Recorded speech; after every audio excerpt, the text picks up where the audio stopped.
Greetings, QCS Build fans. Well, you can see there's a lot of really big hardware in here. I don't know. Are you feeling powerful? Maybe slightly godlike, maybe? Ultimate fatality? Professional? Threadripper? What could this all be for? Well, what is this for? So this is our upgrade for our client that is currently running a Ubiquiti Unifi video camera system. They're running 25 1080p cameras that are recording at 1080p, and during certain times of day those cameras record for about 8 hours straight, and all of them record at the same time. So we need some serious processing power to be able to make this thing run automated, so that way we're not kind of having to babysit it all the time. So that's what all this is for. So let's get started. So well, I guess before we do that, big note is this is going to be a multi-part video, just like the Epic was, the Epic server build was that we did. So we're going to go ahead and break this up. So this is going to be the detailed part overview of the machine.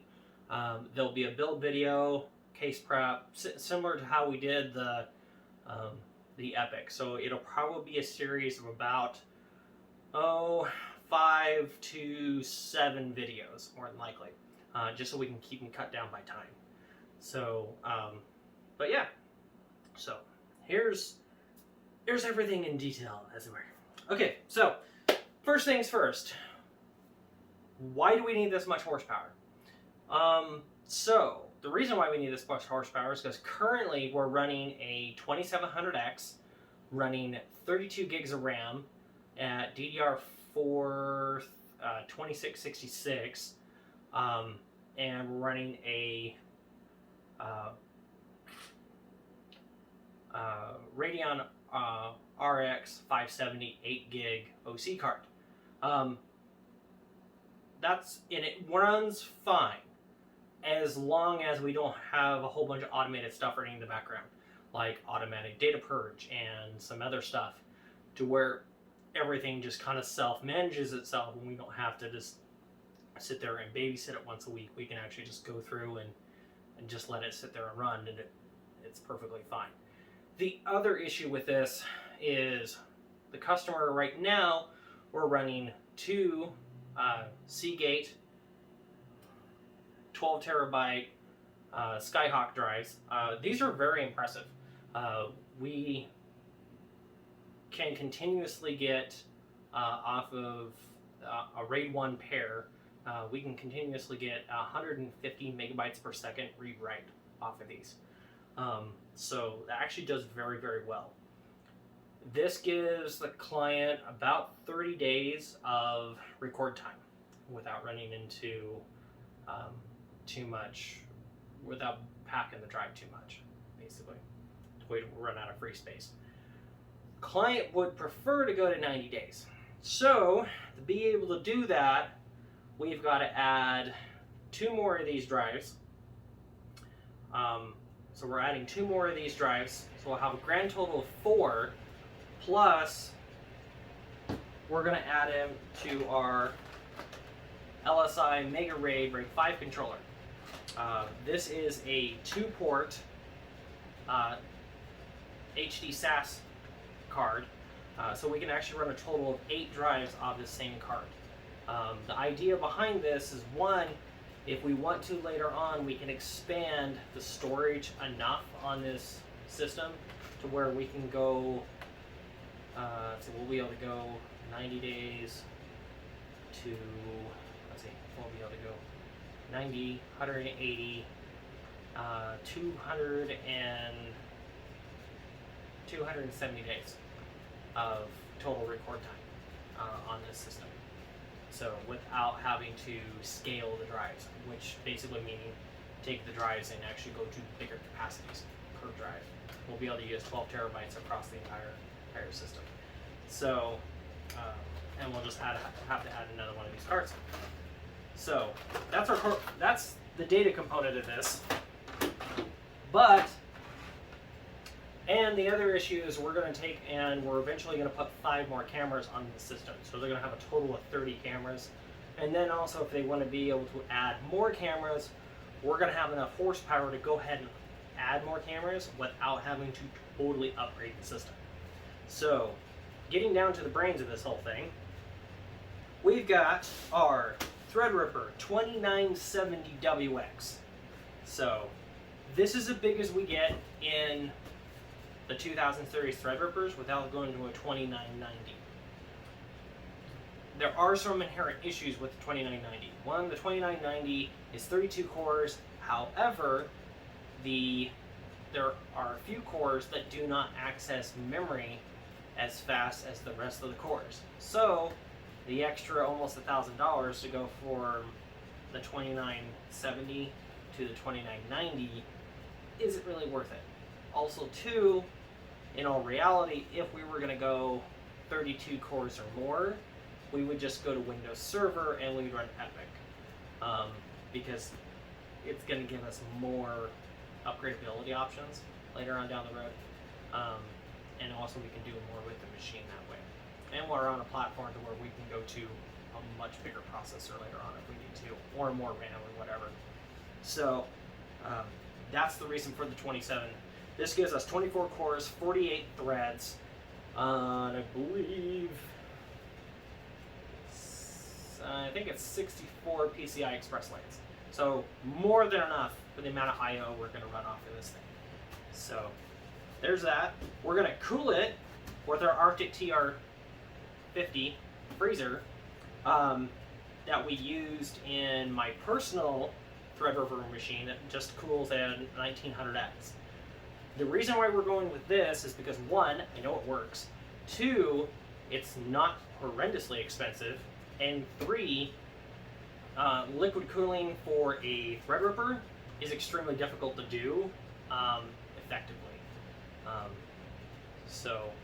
it's not cost effective usually. So this should have enough cooling potential to be able to cool this chip even when it's under load.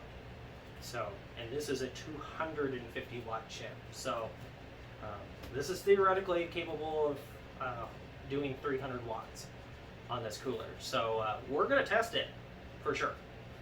So, all right, so there's that. It's gonna go into our AsRock Fatality X399 professional board, which is the same board that I have in my personal Threadripper machine. Reasons for going with this board versus, say, the Tai Chi, mainly is 10 gig LAN. We have 10 gig LAN on this, plus we have 2 1 gig network NICs on this to be able to run as much network I/O off of this as we ever possibly need to. We already have a switch. We have a 48 port, 500 watt Ubiquiti PoE switch that has SFP plus ports on it, so it can run the adapter on it to be able to run 10 gig from our data switch, our PoE switch, down to our machine. Realistically, we don't really need 10 gig, but it's there if we ever do need it. So that is one big advantage. Also, this board versus the Tai Chi is not that much more expensive. So you might as well spend a little extra money, get a little nicer board in the meantime. Also, this gives us 8 SATA ports on this particular board. It gives us 2 sets of PCI Express 16 slots and 2 PCI Express 8 slots. So that way, if we want to run another PCI Express 8 3.0 Mega RAID card, we can later on without any issue. Also, if we want to run a NVMe add-on card, we can also do that as well. So lots and lots and lots of I/O on this particular machine. So that's going to go into our RX570 8 gig OC AsRock Phantom gaming card. This card's pretty much ideal. One, it's budget, so this card does not cost a whole heck of a lot of money. They're less than $200 easy, all day long. But also two is it runs cool, and we don't have to. We just need video memory, and we need enough processing power to be able to, if we want to view all the cameras at the same time, the video card has the ability to be able to output that much video data and encode it at the same time. So that's the reason for that card. We've got DDR, or G.skill, Aegis, DDR4 3200 on this, running in quad channel. So we've got 4 sticks on this, and it's 64 gigs. Realistically, if you're going to run a Threadripper, you're going to run a quad channel, run 64 gigs. Don't run 32. You're wasting your time, honestly. And in my personal opinion, anything less than 64 on a Threadripper, or even a Epic, is just why? Oh, what are you doing? You're just handicapping yourself out of the gate. You can just put 64 gigs in it and call it done. So there's that. This is our SAS to SATA cable from StarTech. Really like a lot of StarTech products. They make some really good quality stuff that's not horribly expensive. It tends to be more expensive than say like Rosewill or Orico or something like that, where it's bargain basement prices. But these tend to last longer and they tend to hold up better. So that's our StarTech. This machine also has a StarTech 5 1/4 to 4 3.5 inch Trayless Hotswap drive cage in it that you'll see in a later video when we swap a couple of the hardware items out of the current system and put them in the new system. So now this is all going to get powered by not the power supply that's currently in it, because the power supply that's in it is a ARC 550 Rosewill power supply. Very good power supply, but that's, in this particular configuration, that's basically enough to run the processor. That's not enough to run the processor, the video card, the motherboard, the drives, and everything that we're going to have running in this machine. It's just not even close. So, to be, one, budget conscious, but also two, we still wanted a good quality power supply. We went with the Rosewill Photon 850 80 plus gold rated power supply.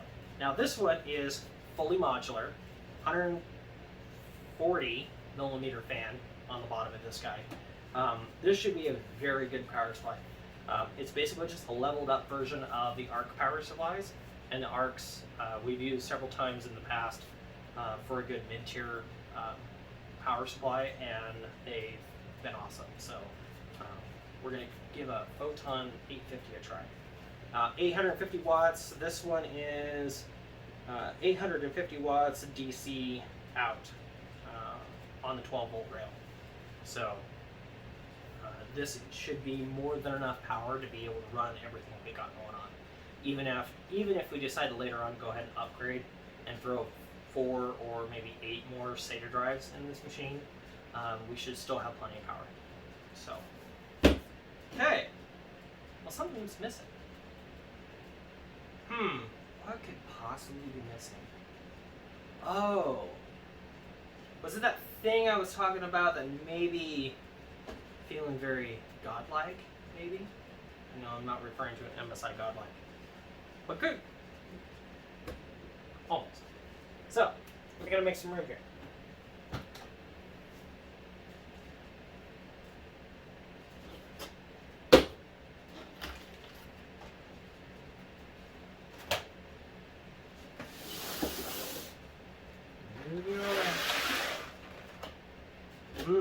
Must be this thing down here. Oh, because we gotta put this all in something, don't we? Alright. Must be this thing.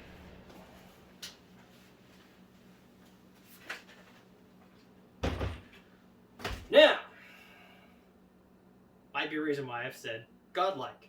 So this is the Rosewill Thor version 2 case. This thing is a monster. I mean, sitting on this table, it's, you know, as high as my chin on this thing. So, this is a full 10-slot ATX case, 140 millimeter rear fan in the back of this. It also has 3 200 millimeter fans inside. It has a 200 millimeter side fan, a 200 millimeter on top, and a 200 millimeter in the front that lights up red. Ooh, that'd be kind of cool. I could care less about the color. So, but this thing is very cool. It also even has louvers on the top of it to dispel the heat from this little louver switch up here, which we'll probably leave open because more than likely, we know with this chip, we're going to be pumping some heat. So, this is pretty cool. You can take the 120 millimeter fan out of the side on this and actually put in 420 millimeter fans on this. That may happen. We don't know yet. We'll see. Have to find out if we got a clearance issue with our TR50 freezer, and see if that becomes a problem. So, but yeah. So, stay tuned. Questions, comments, concerns, leave them in the comment section below, and I will definitely get back to you. But otherwise, we're going to have fun putting this giganto monster together. So stay tuned, and this is going to be a fun series. So see you on the next one.